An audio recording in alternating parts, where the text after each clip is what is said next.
அருட்பெரும் ஜோதி தனிப்பெரும் கருணை அருட்பெரும் ஜோதி அருட்பெரும் ஜோதி அருட்பெரும் ஜோதி தனிப்பெரும் கருணை அருட்பெரும் ஜோதி எல்லாம் செயல்கூடும் என்னானை அம்பலத்தே எல்லான் வல்லான் தனையே ஏற்று என்று வருமோ நாளைக்கே வருமோ அல்லது மற்றென்று வருமோ அறியேன் என் கோவே துன்றுமல வெம்மாயையற்று வெளிக்குள் வெளிகடந்து சும்மா இருக்கும் சுகம் அருட்பெரும் ஜோதி அருட்பெரும் ஜோதி தனிப்பெரும் கருணை அருட்பெரும் ஜோதி. தயவை வளர்ப்போம் என்ற இந்த டெலிகிராம் குழுவில் பயணிக்கின்ற அத்துணை நல்ல உள்ளங்களையும் நன்றி பாராட்டி நன்றி கூறி வாரந்தோறும் இந்த நிகழ்வை நிகழ்த்துவதற்கு ஏற்பாடு செய்திருக்கின்ற நம்முடைய தயவு தேன்மொழி அம்மா அவர்களுக்கும் நன்றி பாராட்டி நம்மளையெல்லாம் கூட்டி வைத்திருக்கின்ற எல்லாமல் அருட்பெருஞ்சோதி இறைவன் திருவடியை வணங்கி கடந்த வாரம் நம்ம வள்ளல் பெருமானுடைய அந்த ஆரோக்கிய விதிகள் சன்மார்க்கத்தில் பயணிப்பவர்கள் எந்த மாதிரியான ஆரோக்கியத்தை கடைப்பிடிச்சா கடவுள் அருளை பெறுவதற்கு ஒரு சப்போர்ட்டபுளாக இருக்கும், ஒரு உறுதுணையாக இருக்கும் அப்படின்றதுக்கான வள்ளல் பெருமான் வகுத்து வைத்து அந்த நித்திய கர்ம விதி அப்படின்ற பாகத்தில் நமக்கு முக்கியமான விஷயங்களை எடுத்து நம்ம வாரந்தோறும் இந்த குழுவின் வழியாக நம்ம பகிர்ந்து கொள்கிறோம்.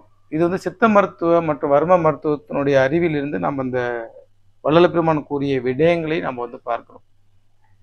ஏன்னா வள்ளல் பெருமானார் ஒரு மிகப்பெரிய ஒரு வைத்தியர், மிகப்பெரிய ஒரு ரசவாதி. அதனால இந்த வள்ளல் பெருமான் உயர்ந்த ஒரு அறிவில் இந்த ஆரோக்கிய விதிகளை நமக்கு சொல்லியிருக்கிறார். நான் அடிக்கடி சொல்வது போல வள்ளல் பெருமானுடைய அறிவு பார்த்தீங்கன்னா 12 அறிவு. அப்போ உயர்ந்த ஒரு அறிவு வள்ளல் பெருமான் வழியாக அந்த உலகத்துக்கு காரியப்படுகிறது. வள்ளல் பெருமான் வகுத்த யோகம் சரியகிரிய யோகம் ஞானம் வேறு. வள்ளல் பெருமானுக்கு முன் இருந்த அத்துணை சரியகிரிய யோகம் ஞானம் என்பது வேறு. அப்போ அவர்கள் தொடாத ஒரு எல்லையை, தொடாத ஒரு விடயங்களை, தொடாத ஒரு விஷயத்தை வள்ளல் பெருமான் தொடுகிறார். தீண்டாத வெளியில் தீண்டுகின்ற தெய்வம், ஏறாத நிலை. வள்ளலார் நம்மளை எந்த எல்லைக்கு அழைத்து செல்றாராக இதுவரை யாரும் ஏறாத எல்லைக்கு அழைத்து போகின்றார். எண்ணாத மந்திரம், சொல்லாத வார்த்தை, பேசப்படாத கடவுள் எல்லைகள் பற்றிலாம் வள்ளலார் பேசுறார். அப்போ அந்த எல்லைக்கு போகணுனாக நம்ம இதற்கு முன் இருந்த வாழ்ந்த ஒரு வாழ்வியலை கடந்து சுத்த சன்மார்க்கத்துக்கு என்று ஒரு வாழ்வியல் முறையிலே ஒரு உணவு பழக்க வழக்கத்தை நம்மளா கடைப்பிடிக்க வேண்டிய ஒரு கட்டாயத்தில் இருக்கிறோம். ஆரோக்கியத்தை பற்றி வள்ளலாருக்கு பேச ஆரோக்கியத்துக்காக வள்ளலார் நிறைய வள்ளலாருக்கு முன் நமக்கு நிறைய ஞான நூல்கள், சித்த மருத்துவ நூல்கள், நிறைய மார்க்கங்கள், நிறைய தகவல்கள்லாம் நமக்கு கொடுக்கப்பட்டது. இது எல்லாமே ஒரு 10 அறிவிலிருந்து கொடுக்கப்பட்டது. ஆனால் வள்ளல் பெருமான் அந்த அறிவையும் தாண்டி ஒரு 12 அறிவிலிருந்து நமக்கு ஒரு வள்ளல் பெருமானுடைய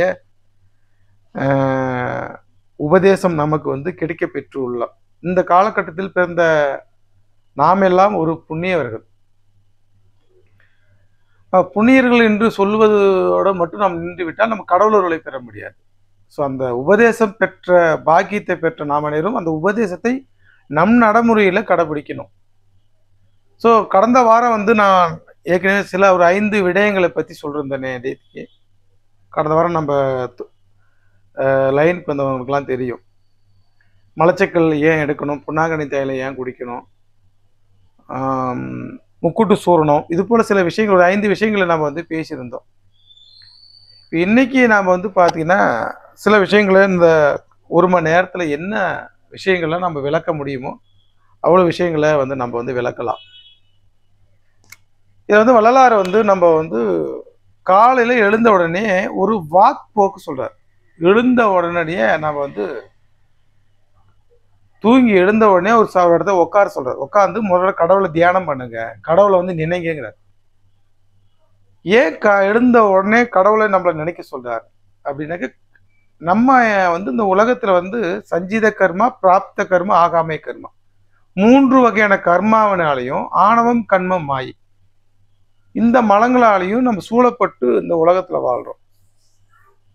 அப்ப நம்ம தூங்கி எழுந்த உடனடியே நம்முடைய மனம் துரிய நிலையிலிருந்து இந்த புறநிலைக்கு வரும்.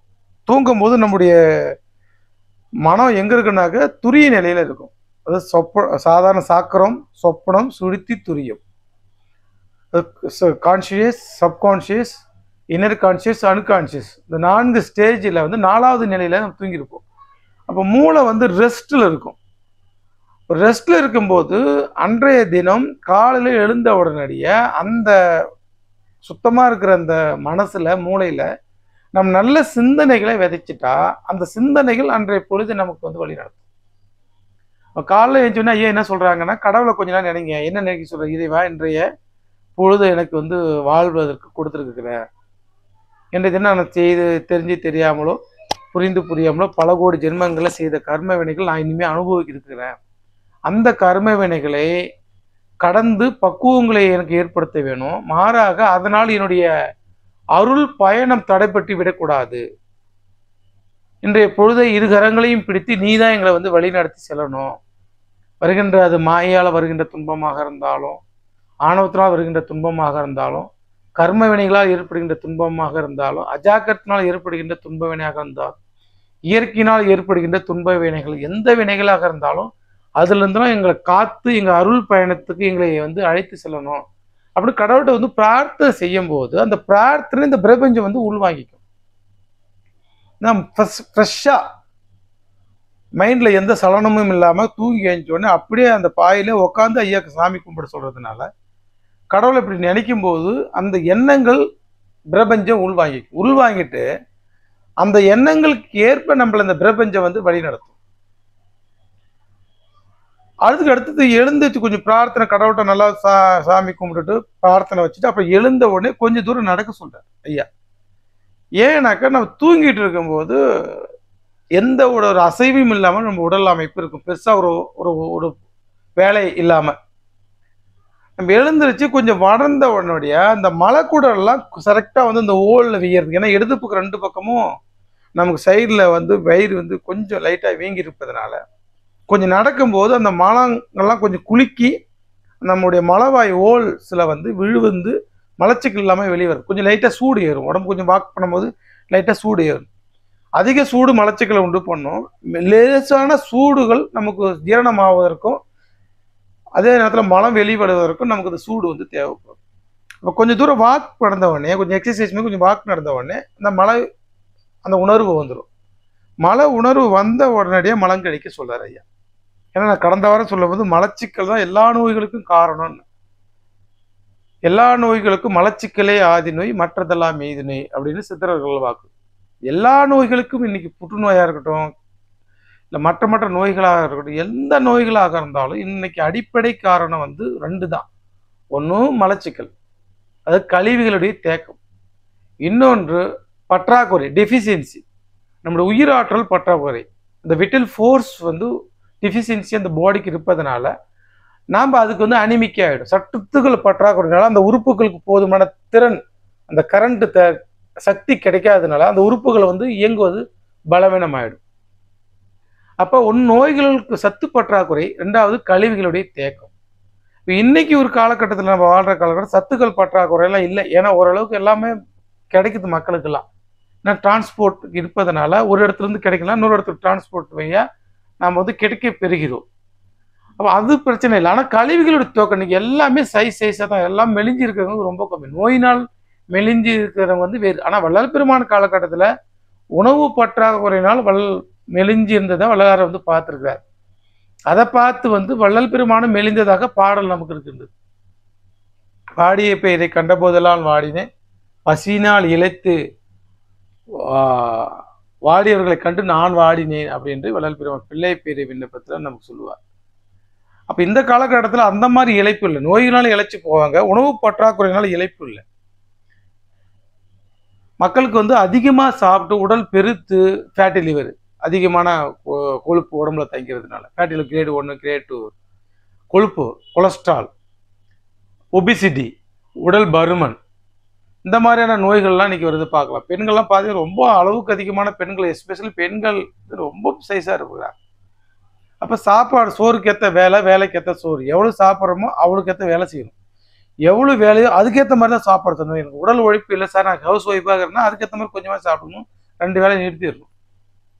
காலையிலேயும் மதியம் உணவு இரவுலாம் பெண்கள் தேவையே கிடையாது. என்ன கேட்டிங்கன்னா இரவு பெண்களுக்கெல்லாம் வேலை கிடையாது. அதனால் 6 மணிக்கு முன்னாடி சாப்பாடுலாம் 2 வேளை உணவு போதுமானது.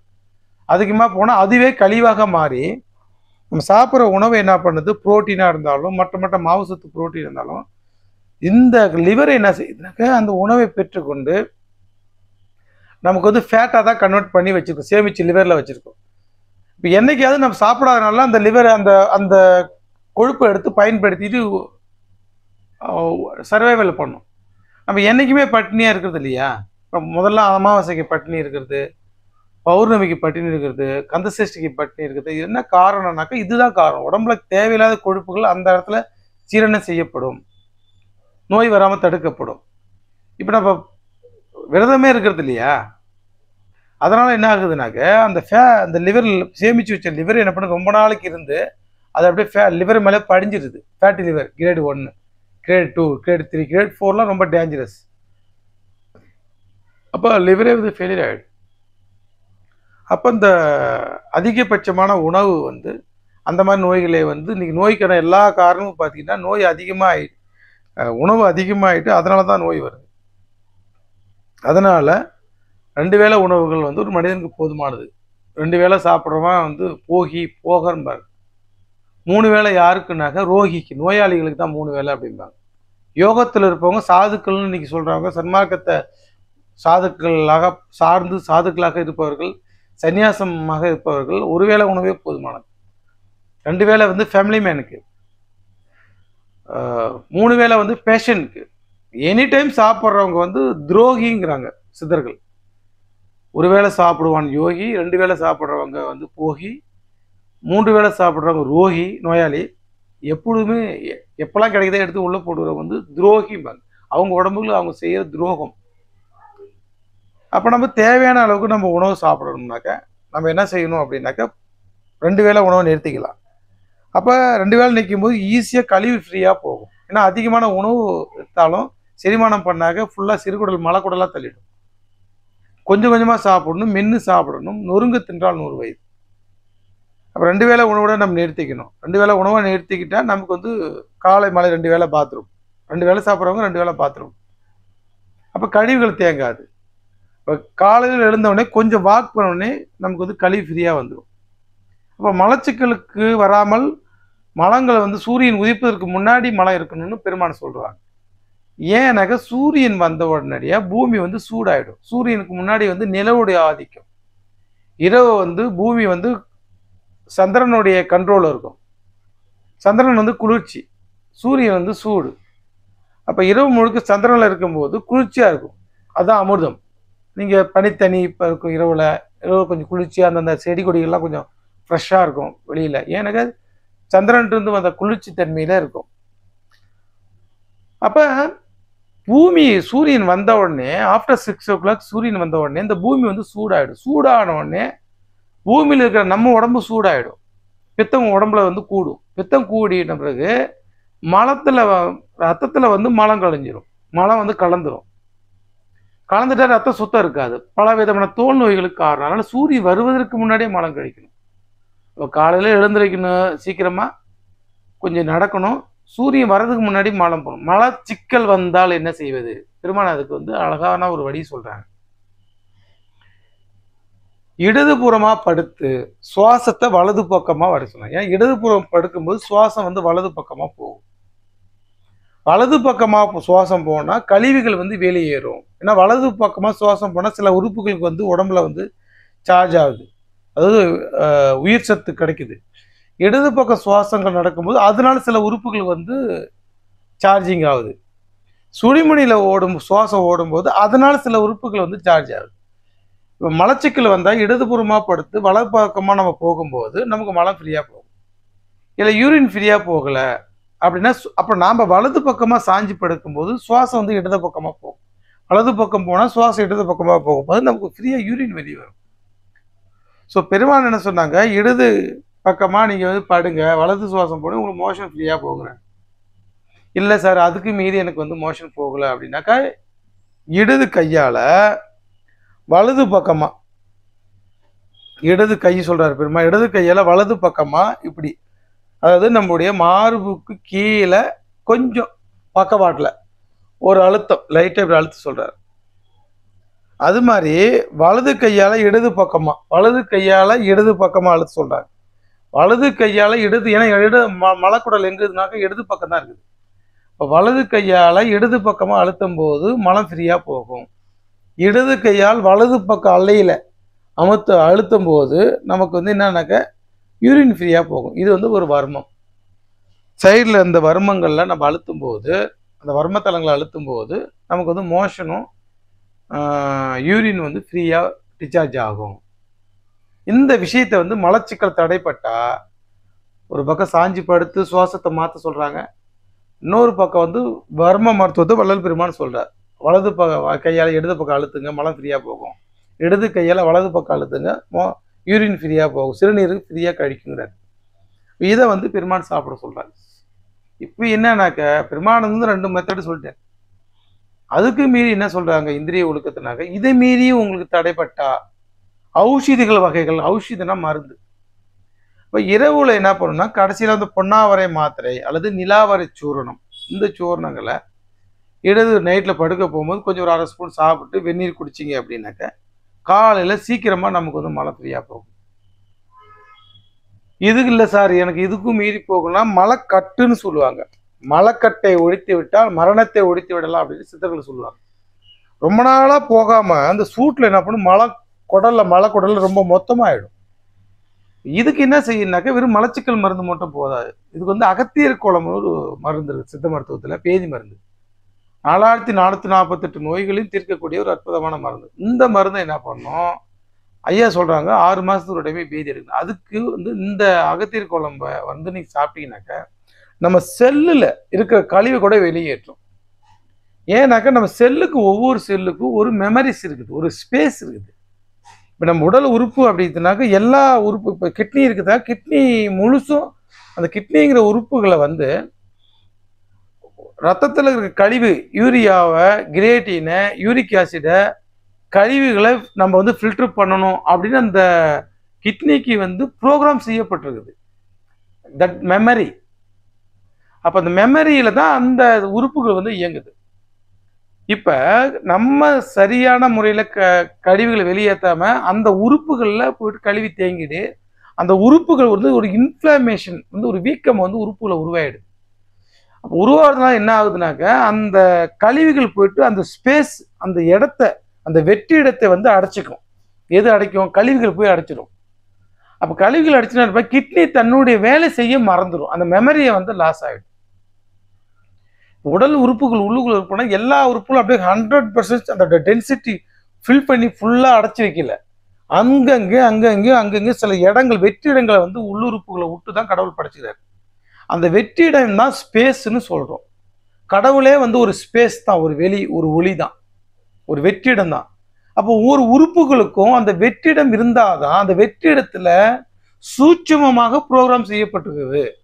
இது வந்து ஹார்ட்வேர் கிடையாது, முழுக்க சாஃப்ட்வேர். இது இப்போ ஒரு மொபைல் இருக்குதுனாக்கா அந்த மொபைலில் வந்து அந்த வாட்ஸ்அப்பை இயங்கணும், அந்த டெலிகிராமை அக்செப்ட் பண்ணணும், இப்படின்னா அந்த மெசேஜ் போகணும், இப்படி தான் ரிசீவ் பண்ணணும் அப்படிங்கிற ப்ரோக்ராம் வந்து அந்த பர்டிகுலர் அந்த சென்சாரில், அந்த சாஃப்ட்வேர், ஒரு மொபைலில் சாஃப்ட்வேர் இன்ஸ்டால் பண்ணுவாங்க, ஃப்ளாஷ் பண்ணுவாங்க.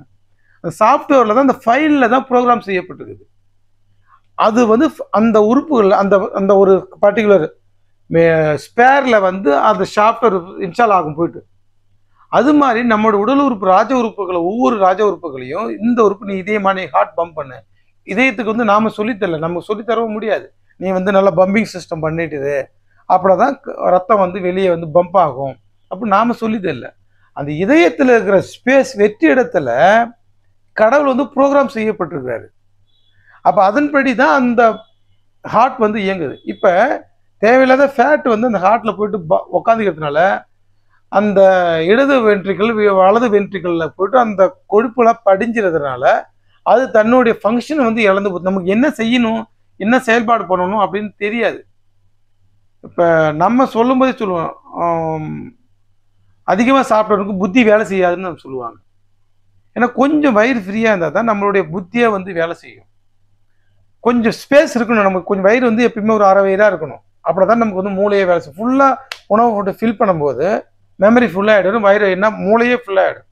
அது மாதிரி தான் நம்மளோட ஒவ்வொரு உறுப்புகளுக்கும் அந்த இடைவெளிகளை வந்து இன்ஃப்ளமேஷன் கழிவுகள் வந்து ஃபுல் பண்ணாமல் கொஞ்சம் வெற்றிட இருக்கும். ஆனால் அந்த கழிவுகள் போயிட்டு அதை அடைச்சிக்கிட்டு அந்த உறுப்புகள் செயலை இழந்துடும். ஏதாவது கிட்னி ஃபெயிலியரு, பேங்கரிஸ் வந்து ஃபெயிலியரு, கணையை வந்து ஃபெயிலியர் ஆகி இன்சுலின் சுரக்கல அப்படின்னா இப்போ அந்த உறுப்புகள் இருக்கிற இன்ஃப்ளமேஷனை வெளியெடுக்கக்கூடிய ஒரு அற்புதமான மருந்து தான் நம்முடைய அகத்தியர் குழம்பு என்ற பேதி மருந்து. அதனால தான் இதை வந்து 4448 மருந்து நோய்களுக்கும் இது ஒரே மருந்து போதும் அப்படின்னு சித்தர்கள் நமக்கு சொல்லியிருக்க.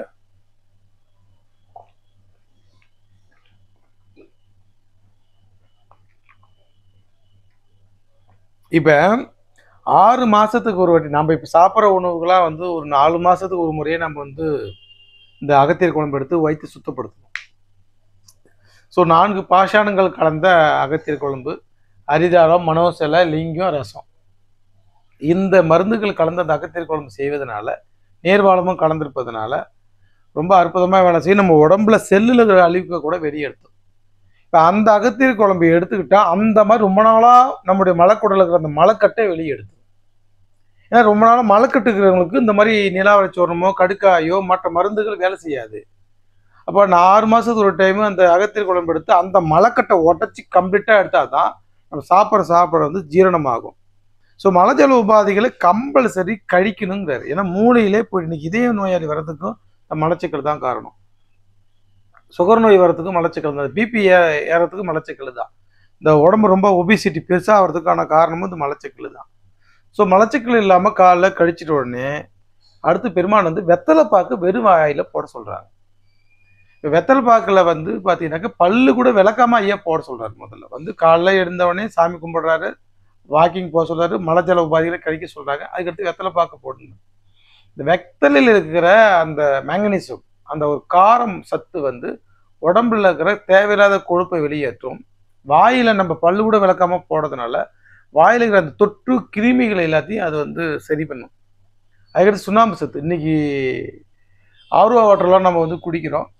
சுண்ணாம்பு சத்து குறைபாடுனால தான் இன்னைக்கு எல்லாத்துக்கும் மூட்டு வலி இல்லாதவங்களே இன்னைக்கு இல்லை அப்படிங்கிற அளவுக்கு இன்னைக்கு மூட்டு வலி இருக்குது. 40 வயசை கடந்தவங்களுக்கு பார்த்தீங்கன்னா எல்லாருக்குமே இன்னைக்கு மூட்டு வலி இருக்குது. இதுக்கு என்ன, எனக்கு உடம்புல இருக்கிற அந்த டிஃபிஷியன்சி, இந்த கால்சியம் டிஃபிஷியன்சி தான், சுண்ணாம்பு சத்து பற்றாக்குறை. இந்த சுண்ணாம்பு சத்து பற்றாக்குறையை போக்குவதற்காக அந்த காலத்தில் கம்பல்சரி எல்லாரும் வெத்தலை பாக்க போடுவாங்க. அப்போ வெத்தலையில் இருக்கிற காரை வந்து வாயில் இருக்கிற கிருமிகளையும் வெளியேற்றும். அந்த வெத்தலை இருக்கிற காரம் உடம்புக்கு வந்து தேவையில்லாத ஃபேட்டு கொழுப்பு எல்லாம் கரைக்கும். அந்த காரம் உடம்புக்கு நல்லா பாசிட்டிவ், நல்ல ஒரு காரம், ஜீரணத்தன்மையை உண்டு பண்ணும். அதுக்கு அடுத்துட்டு சுண்ணாம்பு, வெத்தலை பாக்கு என்பது வெத்தலை பாக்கு சுண்ணாம்பு, இது 3 போடுறதான். புகையில போடுவது ஐயா சொல்லலை, இந்த 3 தான் நம்ம போடணும், இது 3 தான் ஆரோக்கியம். அப்போ சுண்ணாம்பு வந்து கால்சியம் டிஃபிஷியன்சி கலர், சுண்ணாம்பு வந்து ஒரு நமக்கு அந்த சுண்ணாம்பு சத்து பற்றாக்குறையை இந்த சுண்ணாம்பு வந்து நம்ம எடுக்கும். அதனால் நல்லா சுட்ட சுண்ணாம்பாக எடுத்து அதை எடுத்து நம்ம வந்து வாயில் எடுத்து காலையில் பயன்படுத்தும் போது நம்ம சுண்ணாம்பு சத்து பற்றாக்குறை எலும்புகள்லாம் நல்லா. ஏன்னா இப்போ ஆர்ஓ வாட்டர் எடுப்பதுனால உடம்புல தண்ணியில் இருக்கிற சுண்ணாம்பு சத்தில் எடுத்துடுறோம். ஆர்ஓ வாட்டர் குடிக்கலனாலே இன்னைக்கு பிரச்சனை, அதுவும் வந்து கல்லாக மாறிக்குது, குடித்தா சத்து பற்றாக்குறை ஆகுது. அதனால் நம்ம என்ன பண்ணலாங்க, ஒரு மிளகு அளவுக்கு நல்லா கடையில் இருக்கிற எந்த சுண்ணாம்பாக எடுத்து நம்ம ஒரு ஆர்ஓ வாட்டர் தண்ணியாக கூட இருந்தாலும் ஒரு 20 லிட்டர் தண்ணிக்கு ஒரு மிளகு அளவு சுண்ணாம்பை வந்து அந்த தண்ணியில் கலந்து அந்த தண்ணியை நம்ம குடித்தா நம்ம சுண்ணாம்பு சத்து பற்றாக்குறை, மூட்டு வலியெலாம் வராது. ஸோ இதை நம்ம வந்து ஏன்னா கண்டிப்பாக வந்து பற்றாக்குறை வந்து எல்லாருக்குமே ஒரு தேய்மானம், அந்த எலும்பில் இருக்கிற டென்சிட்டி குறைஞ்சி போகுது. எலும்பு தேய்மானம் தான் டென்சிட்டி, எலும்பு தேஞ்சு போகிறது இல்லை, எலும்பில் இருக்கிற அந்த எலும்புடைய அடர்த்தி வந்து குறைஞ்சிடும், அதான் எலும்பு தேய்மானம்னு சொல்கிறாங்க. அப்போ நம்ம சுண்ணாம்பு இந்த மாதிரி நம்ம தண்ணியில் எடுத்து சேர்த்துட்டு வந்தோம்னாக்க அது பற்றாக்குறை நமக்கு வந்து சரியாகும். பெருமானை வந்து இங்கே வெத்தலை பாக்கு கூட போட சொல்கிறார். அதுக்கடுத்து பாக்கு வந்து தோற்பு சுத்தி வந்து கழிவுகளை வெளியேற்றுவதற்கு ரொம்ப ஒரு உதவியாக இருக்கக்கூடியது. உடம்புல வந்து கழிவை வெளியேற்றினாக்க நமக்கு ஃபைபர் தேவை, நார்சத்து. அப்போ தோற்பு சுவையில் தான் அந்த நார்சத்து இருப்பதுனால பாக்கை எடுத்து சொல்கிறார். அப்போ போட்டு ஒரு மெல்ல சொல்கிறாரு. முதல்ல ஊறுற அந்த எச்சில் வந்து சால்வாய் வந்து முதல்ல உமிழ்ந்துடும் வெளியே, ஏன்னா அது நம்ம பல்லு விளக்காமல் போடுறோம் இல்லையா, அதை எடுத்து உமிழ்ந்துட்டு 2வது 3வது ஊற ஜலத்தை நம்ம விழுங்க சொல்கிறார் ஐயா. ஸோ வெத்தலை பாக்கு ஐயா வந்து கம்பல்சரி வந்து காலநேரத்தில் வந்து போட சொல்கிறாங்க. போட்டு தோணுனே மலஜலத்தை நீக்கிட்டு சாமி திரும்ப சாமி கும்பிட சொல்கிறாரு. சாமி கும்பிட்டுட்டு அடுத்தது பெருமான் வந்து கரிசாலை ஒரு பங்கு, முசுமுசுக்கை தூதுவளை அரை பங்கு, சீரகம் 1/4 பங்கு. அதாவது என்ன சொல்கிறாங்கன்னா, கரிசாலை வந்து ஒரு 1 கிலோ அப்படின்னாக்க, தூதுவளையும் முசுமுசுக்கும் சேர்ந்து 1/2 கிலோ, ஜீரகம் வெறும் 1/4 கிலோ. இந்த ரேஷியாவில் வந்து வள்ளல் பெருமான் வந்து எடுத்து ஒரு பானம், ஒரு கஷாயம் வந்து ரெடி பண்ண சொல்கிறார். கரிசாலை வந்து உடம்புல இருக்கிற லிவருக்கு வந்து ஊக்கம் கொடுக்கக்கூடியது ஒரு மருந்து. நான் கரிசாலை பார்த்தீங்கன்னாக்கா கோடி பணம் கொடுத்தாலும் இந்த ரகசியத்தை வந்து சொல்லாமல் மறைச்சி வச்சாங்க சித்தர்கள். அதனால வந்து அருட்பெருஞ்சோதி ஆண்டவர் கருணையால இதை நான் உங்களுக்கு சொல்கிறேங்க. என்ன நடக்குதுனாக்க, நம்ம உடம்புக்குள்ள இருக்கிற ஒரு டாக்டர் யாருனாக்கா அவருக்கு பேர் கல்லீரல்னு பேர், லிவர்ஸ். உடம்புக்குள்ள ஒரு டாக்டர் யாருன்னா அவர் கல்லீரலுக்கு தான் டாக்டர்னு பேர். அப்போ அவர் டாக்டர் நல்லா இருந்தால் உடம்பை எல்லா உறுப்புகளையும் அவர் வந்து பார்த்துக்குவார். யார்? லிவர். அது மட்டும் இல்லை, நம்ம ஞானத்துக்கு ஆதாரமாக இருக்கக்கூடியவர் யாருனாக்கா அவரும் கல்லீரல். எப்படின்னாக்கா, பிரபஞ்சத்திலிருந்து வருகின்ற உயிராற்றல் ஞானத்தை நமக்கு வந்து கொண்டக்குழிவர்மன் வழியாக வெளியே வந்து இந்த சக்கரங்கள் வழியாக மூலாதாரத்துக்கு போகுது. கீழே ஆதாரம், மூலம், அதான் ஆதாரம். மூலம்னா ரூட், காஸ்ட், எல்லாத்துக்கும் மூலமாக இருப்பதுன்னு அர்த்தம். அப்போ எல்லா சக்கரங்களுக்கும் ஆதாரமாக இருப்பது நம்முடைய மூலாதாரம் என்ற சக்கரம், ஆதாரம். இந்த மூலாதாரத்துக்கு போயிட்டு அங்கிருந்து திரும்ப நம்ம மற்ற சக்கரங்கள் வழியாக, நாடிகள் வழியாக நமக்கு அந்த உயிராற்றலானது மூளைக்கு போகணும். அப்போ மூலாதாரத்திலிருந்து நமக்கு வந்து லிவருக்கு வந்து நெட்டல் வரும் வந்து கண்ணு, திறத்த காலம், மூளை, இப்படி தான் போகுது. இப்போ மூளைக்கு போதுமான சத்து கிடைச்சாதான், உயிராற்றல் கிடைச்சாதான் மூளை சரியான முறையில் ஐக்கியம் அதிகமாகி நல்லா இயங்கும். ஒரு அருட்பா படித்தாலோ மற்றவங்க கூட சொன்னாலும். இப்போ கல்லீரல் வந்து பலமாக இருந்தால் தான் அந்த உயிராற்றலை நம்மளுடைய மேலே வந்து கம்ப்ரெஸ் பண்ணும், மேலே வந்து ஏற்றும். இப்போ மூளை போதுமான உயிர் சத்து, இரும்பு சத்தோட இறைஞ்சது தான் கல்லீரல். இப்போ கல்லீரல் பலம் இல்லாதவங்க ஞானம் பெற முடியாது. அதுதான் வள்ளலார் வந்து ஞானச்சூரணம் அப்படின்னு சொல்கிறார். இந்த கூட்டு கலவையை ஞானச்சூரணங்கிறார். ஏன் ஞானச்சூரணம் அப்படிங்கிறாருனாக்க, கரிசாலை வந்து கல்லீரலை பலப்படுது. கரிசாலையில் என்ன கண்டென்ட்னாக்க, கரிசாலை வந்து இரும்பு சத்து. நம்மளோட லிவர் வந்து இரும்பால் ஆனது. அப்போ அதிகம் இரும்பு சத்து சாப்பிடும்போது லிவர் நல்லா பலமாக இருக்கும். லிவர் பலமாக இருந்தால் தான் மூலாதாரத்தில் இருக்கிற அந்த உயிர் ஆற்றலை நமக்கு வந்து நெட்டல்ல வருமா வழியாக மேலே எடுத்தும். மூளைக்கு போதுமான ஆற்றல் வரணும்னா கல்லீரல் பலமாக இருந்தால் தான் மூளை நல்லா இருக்கும். இப்போ நாங்கள் என்ன செய்வோம்னாக்க, இந்த மூளை சத்து இல்லாதவன், ஞாபக சக்தி இல்லாதவன், மூளை குறைபாடாதவன், பிரமை பிடிச்சவன், வைத்தியம் பிடிச்சவனுக்கெல்லாம் மூளைக்கு மருந்து கொடுப்பாங்க. இப்போ அதுக்கு ரூட் காஸ்ட் யாருனாக்க கல்லீரல் தான்.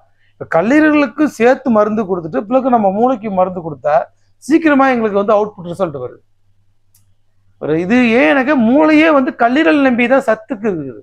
டைரெக்டாக மேலேருந்து வந்தாலும் மூளை டக்குன்னு மூளையை எடுத்துக்கல, கல்லீரல் வழியாக தான் சத்தை வந்து மூளை வந்து எடுக்குது. அப்போ கல்லீரல் பலமாக இருந்தால் தான் மூளை பலமாக இருக்கும். அப்போ ஞானத்துக்கு யார் ஆதாரம்னாக்க கல்லீரல் தான் ஆதாரம். ஏன்னாக்க மூளையும் இதயமும் கல்லீரல் நம்பி தான் இருக்குது. அப்போ கல்லீரல் நம்பி இருப்பதால் தான் வள்ளலார் வந்து இதை வந்து ஞான மூலிகைங்கிறார்.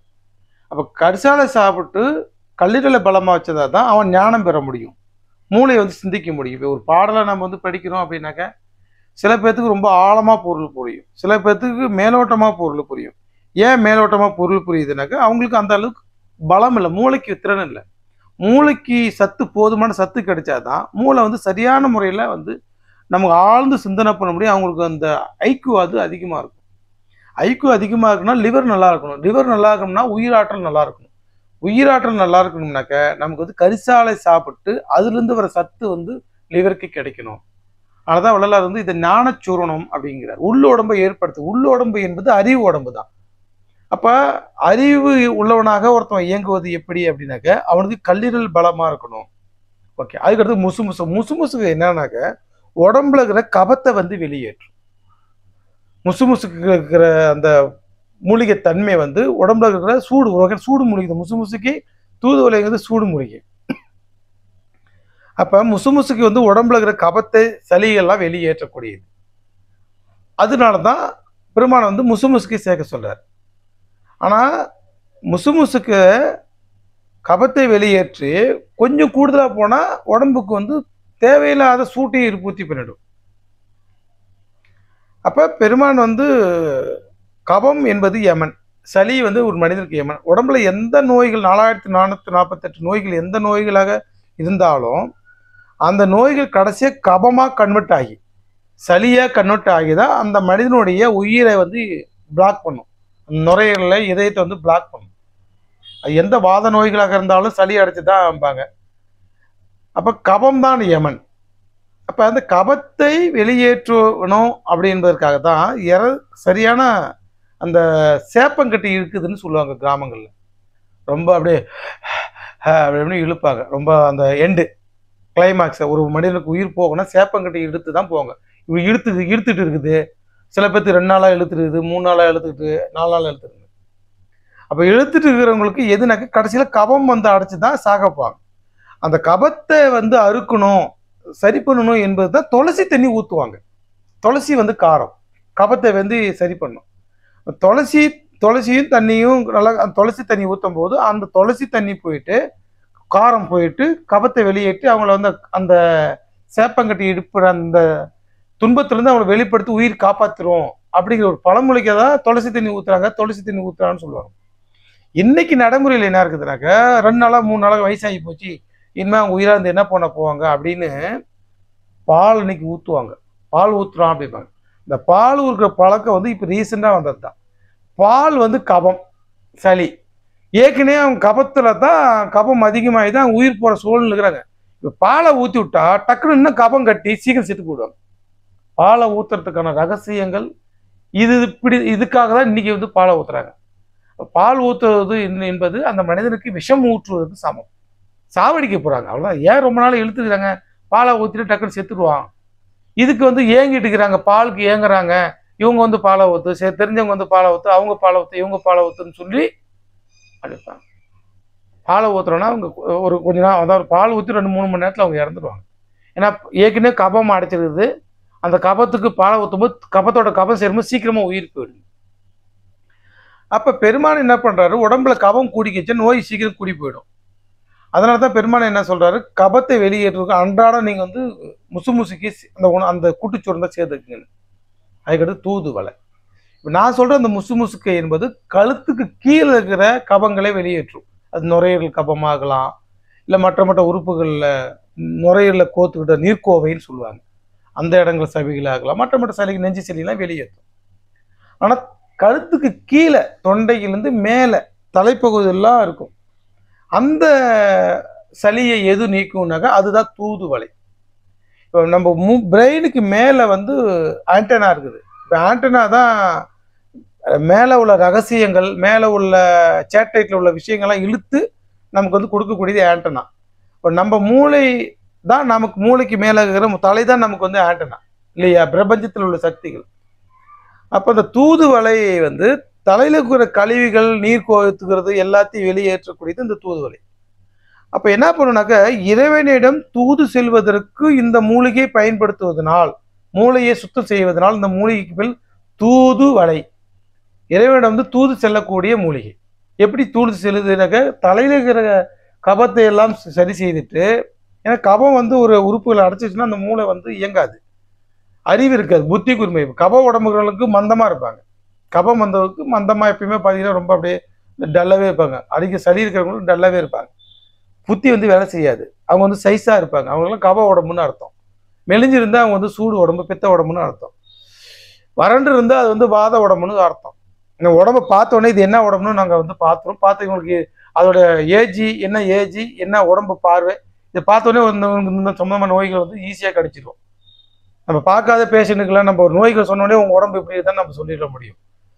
எவ்வளோ ஹைட்டு இருக்குதா, வெயிட் இருக்குதா, சைஸ் இருக்குதா, அந்த சைஸை கூட சொல்ல முடியும். அவங்க குணாதிசயங்களை கூட நம்ம சொல்லிட முடியும்.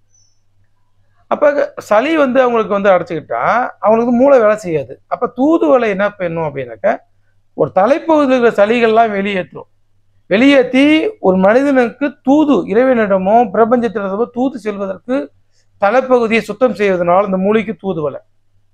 ஓகே, இப்போ இந்த 3 மூலிகையும் ஓரளவுக்கு சூடான மூலிகை தான். இந்த மூலிகையில் உள்ள சூட்டை வந்து சமப்படுத்துவதற்கு ஜீரகத்தை வந்து வறுத்து ஜீரகம் சேர்க்க சொல்றார் பெருமானம். அதை தான் நம்ம வந்து சொல்கிறோம். இப்போ இந்த 3 மூலிகள் சூடுன்னு ஏற்கனவே சொன்னேன். இது வந்து வெட்டச்சூடோட இருக்கும். ஆனால் ஞானம் இருக்குது, அது மூலிகைத்தன்மை இருக்குது. ஆனால் அந்த வெட்டச்சூடோட நம்ம சாப்பிடும்போது நமக்கு வந்து கேஸ்ட்ரிக் அல்சர் வந்து உருவாகும். இறப்பைக்கு நேராக அந்த சூடு போகும்போது இறப்பையை வந்து அரிச்சிடும். அல்லது லிவரில் போய் வேலை பார்க்கும்போது லிவரில் அதிகமாக ஹைப்பரான அதிகபட்சமான அசிடிட்டிக்கு அந்த புளிப்பு நீர் சுரந்து அமில நீர் சுரந்து அந்த அமில நீர் அதிகமாக வந்து இறப்பையில் வந்து சப்ளை ஆகி உணவு செரிமானம் பண்ணிட்டு உணவோடு சேர்த்து நமக்கு வந்து அந்த இறப்பையும் புண்ணாக்கி விட்டுரும். அதாவது கேஸ்ட்ரிக் அல்சர் இல்லை வாயு குன்மம் அப்படின்னு சொல்லுவாங்க. என் வகை குன்மம் சொல்லுவாங்க சித்தர்கள். 8 வகையான அல்சரில் வாயு குன்மம் உருவாவதற்கு ஹைப்பர் அசிடிட்டி தான் காரணம். ஹைப்பர் அசிடிட்டி அதிகமானதுக்கு உடலில் அதிகப்படியான சூடு தான் காரணம். இந்த 3 மூலிகளை அப்படியே சாப்பிடும்போது லிவர் சூடாகும். எந்த உறுப்புனாலும் லிவர் தான் அதிகமாக சூடாகும். ஃபர்ஸ்ட்ல சூடாகி தான் மற்ற உறுப்புகளுக்கு வந்து சப்ளை பண்ணும். இப்போ லிவரில் அதிகமாக சூடாகுனா என்ன பண்ணால் அதிகமான அமில நீர்களை சுரக்கும். அதிகமான அமில நீர் வந்து சுரந்து பித்தப்பைக்கு போய் சப்ளை, பித்தப்பை வந்து ஸ்டோரேஜ், பித்தப்பை தாங்கி பித்தப்பை என்ன பண்ணணும், எப்போ உணவு நம்ம சாப்பிட்றோமோ மூளை கமெண்ட் பண்ணணும். உணவு இட்லி போட்டாச்சு, இட்லிக்கு வந்து செரிமானம் பண்ணுறதுக்கு நீ வந்து இறப்பைக்கு வந்து பித்த நீரை சப்ளை பண்ணணும்னு கமெண்ட் பண்ணும். யாருக்கு? பித்தப்பைக்கு. அப்போ பித்தப்பை என்ன பண்ணணும், அதிகமாக நீர் சுரந்துருக்கிறதுனால அதிகமாக சப்ளை பண்ணணும். இப்போ அதிகமாக சப்ளை பண்ண என்ன நடக்குனாக்க, இப்போ வந்து காலை ஒரு 5 இட்லி செரிமானம் பண்ணுறதுக்கு ஒரு 50 ml பித்த நீர் ஹைட்ரோகுளோரிக் ஆசிட் தேவைன்னு வச்சுக்கோங்க. இப்போ இது அதிகமாக இருக்கிறதுனால 100 ml சுரந்துடும். 100 ml சப்ளை பண்ணணும். சரி, 100 ml சப்ளை பண்ணால் என்ன ஆகும் அப்படின்னாக்க, 50 ml உடைய ஆசிட் வந்து 5 இட்லி செரிமானம் பண்ணிட்டு மீதி 50 ml என்ன பண்ணும், அந்த இறப்பையை புண்ணாக்கி விட்டுடும். அது ஏன்னா ஆசிட் தானே. ஆசிட் எல்லாம் புண்ணாக்கிட்டு என்ன புண்ணாகிடும். இது புண்ணாக்கினா என்ன பண்ணா, உணவு இப்படி போட்ட உடனடியாக இப்போ நம்ம உணவு குழாய் போகுது, உணவு மேலே வந்து ஒரு டோர் இருக்குது. இந்த டோரை ஒரு அழுத்தம் உள்ளே போயிடும். டோரு டக்குன்னு உணவு விழுந்துடும். உணவு விழுந்த உடனே டக்குன்னு ஆட்டோமேட்டிக் போய் மூடிடும். இப்படி தான் நம்முடைய இறப்பை வந்து அமைக்கப்பட்டிருக்குது. இப்போ இந்த இடம், இந்த சோறு எல்லாமே புண்ணாக்குறதுனால என்ன ஆகுனாக்க, இந்த டோர் எப்பவுமே ஓப்பனாக இருந்துடும். அப்போ இந்த ஓரத்தில் அந்த இறப்பையில் இருக்கிற எல்லா இடத்துலையுமே புண்ணாகிட்டு இதுலேருந்து கேஸ் வந்து ஃபார்ம் ஆகும். ஏன்னா உணவும் அமில நீரும் அந்த டைஜஸ்ட் நடக்கும்போது என்ன நடக்குன்னா, அங்கே வந்து ஒரு வாயு உற்பத்தி ஆகும். அந்த வாயு உணவும் சேர்ந்து வந்து அடுத்தது சிறுகுடலுக்கு போகணும். சிறுகுடல் வந்து பெருங்குடல் போயிட்டு பெருங்குடல் வந்து மலைக்குடல் போகும். இதுதான் ப்ராசஸ். இப்போ அதிகமாக புண்ணானதுனால என்ன பண்ணணுனாக்க, அந்த இடத்துலேருந்து ஒரு வகையான வாயு உற்பத்தி ஆகி அந்த வாயு என்ன பண்ண மேலே இருக்கிற அந்த மேல் வாய் மூடி இருப்பதுனால ஓப்பன் ஆகிறதுனால அதில் வந்து அசிடி வரும். அதில் வந்து அதுதான் நெஞ்சுக்கு இருக்குது அசிடிட்டி. உணவு குழாயில் புண்ணாகிறது, அசிடிக்கு வருது, புளிச்சி ஏப்பம், ஒரு மாதிரி எதிர்கழிச்சு வருது. இதெல்லாம் என்ன ஆகுறாங்க, அந்த இறப்பை வந்து புண்ணாகிறதான் காரணம். இறப்பை புண்ணாகிறதுக்கு எது காரணம்னாக்க, அதிகமான அமில நீர் கல்லீரல் வந்து சுரக்குது. கல்லீரல் சுரப்பதுக்கு என்ன ஆனாக்க, கல்லீரல் நம்ம உடம்புல வந்து அதிகமாக சூடு ஆகுது. அப்போ நம்ம சன்மார்க்கிகளுக்கு இந்த நோய்கள் வந்து 100ல் பாதி பேத்துக்கு மேலே இருக்குது. எபோவ் 50% வந்து சன்மார்க்கிகள் affected from the gastric ulcer. ஏன்னாக்க இந்த கூட்டுச்சோறு சாப்பிட்றதுனால தான் அப்படிங்கிற விஷயங்கள் நான் அனுபவத்தில் வந்து கண்டு தெரிஞ்சேன். ஏன்னா இதனால நானும் வந்து ஆரம்ப காலகட்டத்தில் கூட்டுச்சோறு நம்ம நண்பர்கள்ட்ட வந்து நான் வாங்கி சாப்பிட்றதுனால அவங்களால இதனால பாதிக்கப்பட்டு நான் ஒரு பெரிய பேஷண்டாக கொஞ்சம் காலம் இருந்தேன். என்ன காரணம்னு பார்த்தா, அவங்க யாருமே இந்த மூலிகைகளை பாலில் பிட்டவில்படி சுத்தி பண்ணல. வள்ளலாரே பெருமான் சொல்றாரு, நித்தியக்கர்ம இதில் சிறப்பு இதில் சொல்றாரு, மூலிகைகளை சொல்லிட்டு இந்த மூலிகளை பாலில் சுத்தி செய்யணும் அப்படின்னு சாமி சொல்றது. இவங்க என்ன பண்றாங்க, மூலிகளை எடுத்துட்டு வந்து அப்படியே அலசிட்டு காய வச்சுட்டு அப்படியே பொடி பண்ணி கலந்துடுறாங்க. இப்போ ஏற்கனவே உடம்பு, இப்போ நம்ம வாழ்ற கெமிக்கல் உணவு எல்லாமே அதிகமாக சூடு தான். இந்த சூட்டை இன்னும் போகும்போது உடல் ரொம்ப சூடாகிட்டு, ஏற்கனவே இப்போ அருட்பா படித்து மற்ற நாளும் சூடாகிறதுனால நேராக அந்த சூடு எல்லாத்தையும் லிவர் தான் வந்து உள்வாங்குது. லிவர் உள்வாங்கி அதிகமான ஆசிட் ஊத ஆரம்பிக்குது. நான் என்ன அப்புறமா கண்டுபிடிச்சேன் அப்படின்னாக்க, இப்போ அப்புறமா வைத்தியத்தில் போய் பார்க்கும்போது எல்லா மூலிகளுமே முதல்ல வந்து மூலிகை சூர்ணங்களை அரைச்சிட்டு அதன் பிறகு கீழே பாலை ஊற்றி மேலே துணியை வச்சு அது மேலே மூலிகளை போட்டு அந்த பாலுடைய ஆவியில் இது வேகணும் இந்த சூர்ணங்கள்லாம், இந்த மூலிகை சூர்ணங்கள்லாம். அப்போ இதான் பாலில் பிட்டவில் அப்படின்னு சொல்கிறாங்க. மூலிகை பாலில் பிட்டவில் பண்ணும்போது என்ன நடக்குதுனாக்க, அந்த மூலிகையில் இருக்கிற அந்த வெட்டச்சூடு வந்து தணிக்குது. ஏன்னா பால் ஏற்கனவே சொன்ன கபம்னு அப்போ தணிக்கப்படுது. தணிச்சு அதன் பிறகு நம்ம வந்து மூலிகை பிட்டவில் போட்டு அந்த ஈரம் போக காய வச்சுட்டு பிறகு நீங்கள் ஜீரகத்தை கலந்தீங்க அப்படின்னா, இப்போ நம்மகிட்ட வாங்குறவங்களுக்குலாம் என்ன ஆகுதுனாக்க அந்த ஹைப்பர் ஆசிட்டி ஓடுறதில்லை. ஆனால் நம்மளால செய்ய முடியலங்கிறது வேற விஷயம். நம்மளால அதிகமாக செஞ்சில ஒரு வருஷத்துக்கே ஒரு 10 கிலோ 5 கிலோ தான் நம்ம செய்ய முடியுது. அது ஒரு வாரத்தில் காலி ஆகி போகுது. ஏன்னா ரெகுலராக வாங்குற பேஷண்ட் அதிகமாக எல்லாத்துக்கும் நம்மளால சப்ளை பண்ண முடியாது. அதுக்கு தான் நான் வந்து இந்த மாதிரி காணொலி வழியாக சொல்கிறேன், எல்லாம் இந்த மாதிரி செஞ்சுக்கிங்க அப்படின்னு. ஏன்னா நம்ம எல்லாம் மற்ற பெரிய பெரிய நோய்களுக்கு தான் மருந்து நம்ம செய்ய முடியுது. இந்த ஆரோக்கியத்துக்குலாம் நம்மளால மருந்தெல்லாம் பண்ண முடியல. அப்போ இந்த மாதிரி பாலில் பிட்டு ஒரு மேடத்துக்கு ஒரு லேடிக்கு என்ன பண்ணுறாங்க, இந்த நம்ம கூட்டுச்சூர்ணம் வெளியில் கடலூரில் வாங்கி சாப்பிட்ட உடனடியாக அவங்களுக்கு வந்து பீரியட் மாதவிடாய் ஆகுது. ஏன்னா உஷ்ணம் அதிகமாக உஷ்ணம் ஆகும்போது பீரியட் வெளியே வந்துடும். அப்போ அதன் பிறகு அவங்க என்கிட்ட இந்த மாதிரி உஷ்ணம் இந்த மாதிரி மூலிகை கூட்டுச்சூர்ணம் சாப்பிட்டாவே இது மாதிரி வந்துடுதுங்க என்ன பண்ணி கேட்டபோது, நான் என் சாம்பிள் நம்மளதை நீங்கள் சாப்பிடுங்க கண்டிப்பாக ஆகாதுன்னு. ஏன் நகரத்தை நான் விஷயத்தில் சொன்னேன். நம்மளதை சாப்பிட்றதுக்கு ஆமாம் சார் உங்களுக்கு சாப்பிட்றதுக்கு வரல. நான் இப்போ பாலில் பிட்டவெளி செய்து அந்த மூலிகைகளை பிறகுதான் நம்ம வந்து ஜீரகத்தை சாப்பிடும்போது நம்மளுடைய லிவர் பலப்படுத்தப்படுது, நம்முடைய கபம் வெளியேற்றப்படுது, நம்முடைய மூளையில் தலைப்பு இருக்கிற கபம்லாம் வெளியேற்று இறைவனிடம் வந்து தொடர்பு கொள்வதற்கு நம்ம மூளை சரியான முறையில் இயங்குது. ஜீரகம் சாப்பிடும்போது உடல் வந்து குளிர்ச்சி படுத்தப்படுது. இது மிகப்பெரிய ஒரு மூலிகை.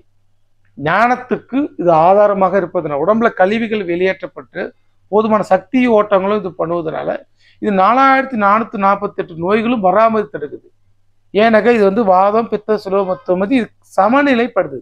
ஏன்னா வாதம் வந்து 4 பங்கு இருக்கணும்னாக்கா பித்தம் வந்து 2 பங்கு இருக்கணும், கபம் 1 பங்கு இருக்கணும். இதுதான் நம்ம ரேஷியோ. இதெல்லாம் சம பங்கு இருக்கக்கூட உடம்புல. இந்த ரேஷியோ படி தான் நம்மளோட உடலியல் அமைப்புகள் வந்து அமைக்கப்படுது. அப்போ இந்த ரேஷியோவில் வச்சுக்கணும் அப்படின்னாக்கா பெருமாள் சொன்ன இந்த மாதிரி மூலிகைகளை நம்ம தினசரி சாப்பிடும்போது கண்டிப்பாக இது வந்து நமக்கு வந்து சமநிலைப்படுத்தப்படுது. ஏன்னா 3 மூலிகைகளையும் சமப்படுத்துவதற்கு நம்ம சித்தர்கள் சொன்னது இது, பெருமாள் சொன்னது இது. சித்தர்கள் வந்து வேப்ப இலை, துளசி, வெல்வம் இது 3ஐயும் சாப்பிட்டா வாதம் பித்த சிரோத்தமத்தையும் நம்ம வந்து சமநிலைப்படுத்தணும் சித்தர்கள் சொன்னாங்க. பெருமான் வந்து கரிசாலை, தூதுவளை, முசுமுசுக்கு ப்ளஸ் வந்து ஜீரகம் இந்த முக்கூட்டு சூர்ணங்களை சாப்பிடும்போது நம்முடைய வாதம் பித்த சிரோத்தமும் சமநிலைப்படுத்தப்பட்டு இந்த சுவர் என்ற அந்த உடம்பு வந்து கரெக்டாக ஆரோக்கியமாக இருந்தால் தான் இதில் தான் ஞானம் சன்மார்க்கம் என்ற சித்திரங்களை வந்து வரைய போகிறோம். இந்த உடம்பு வச்சு தான் கடவுள் அருளை நம்ம வந்து பெற போகிறோம். அந்த உடம்பு வந்து மிக மிக முக்கியம் என்பதனால இது ஒரு மிக உயர்ந்த ஒரு அனாட்டமிக் உயர்ந்த ஒரு மருத்துவ குறிப்பு. பெருமானை வந்து நம்மள மேலே கருணை வச்சு சாதாரணமாக அந்த விஷயங்களை வந்து பெருமான் சொல்கிறார். ஸோ இதை தான் பெருமானை வந்து காலை நேரத்தில் சாப்பிட சொல்கிறார். இந்த எழுந்திரிச்சு நடந்து மலத்தில் உபாய் கழிச்சிட்டு வெத்தலை பாக்கு போட்டுட்டு சாமி கும்பிட்டுட்டு இந்த சூர்ணங்களை அடுத்தது குடிக்க சொல்கிறார். இதில் வந்து கண்டிப்பாக வந்து பெருமான் வந்து பாலை சேர்க்க சொல்கிறார். பால் வந்து அந்த மாடுகளை துன்புறுத்தி தான் சாமி எடுக்க வேணாம்னு சொல்கிறார். சிவகாணி ஒழுக்கத்தில் மாடுங்களுக்கு நம்மளை நம்பியிருக்கின்ற நாய், பூனை, மாடுகள், குதிரை போன்ற மிருகங்களுக்கு போதுமான உயிர்களை நம்ம வளர்த்து அதையும் நம்முடைய வீட்டில் ஒருத்தராக கருணை செய்து அதனால் வருகின்ற சாணம், பால் இதெல்லாம் எடுத்து பயன்படுத்திக்கலாம் அப்படி ஜீவகாணி ஒழுக்கத்தில் பெருமாள் சொல்கிறார். அதாவது அதுகளுக்கு நம்ம உபகாரம் செய்து அதனால் வருகின்ற அதோடைய உபகாரத்தை நம்ம வந்து பெற்றுக்கொள்ளலாம் அப்படிங்கிற வெளிப்படையாக என்ன சொல்கிறேன்னா, அப்போ உரைநடை பகுதியிலும் பெருமாள் என்ன சொல்கிறாரு, பாலில் பிட்டவில் பண்ணணுங்கிறார். உரைநடை பகுதினா இந்த கூட்டுச்சூர்ணத்தையும் சூடாகிற உடம்புக்காரங்க பாலில் சேர்த்து கொதிக்க வச்சு சாப்பிட்டா அந்த பாலில் இருக்கிற கபம் வந்து இந்த சூட்டை வந்து சமநிலைப்படுத்தி நம்ம உடம்புக்கு சூடு ஏறாமல் பார்த்துக்குவோம் அப்படின்னு பெருமான் வந்து நமக்கு வந்து இதில் பாலில் கழிச்சு கூட வந்து நாட்டு சக்கரை சேர்க்க சொல்கிறார். பனவெல்லை சேர்த்துக்கலாம், இதெல்லாம் தப்பு கிடையாது. நாட்டு சக்கரை பனவெல்லாம் குளிர்ச்சி. ஏன்னாக்க இந்த 3 மூலிகளும் பயங்கரமான சூடு, அதில் எந்த மாற்று கருத்து இல்லை. அப்போ அந்த சூடை வந்து தணிக்கணும் அப்படின்னாக்க ஒன்று பாலை சேர்த்துக்கிறோம், நாட்டு சக்கரை இல்லை பனவெல்லை போட்டு சேர்த்துக்கிறது நல்லது.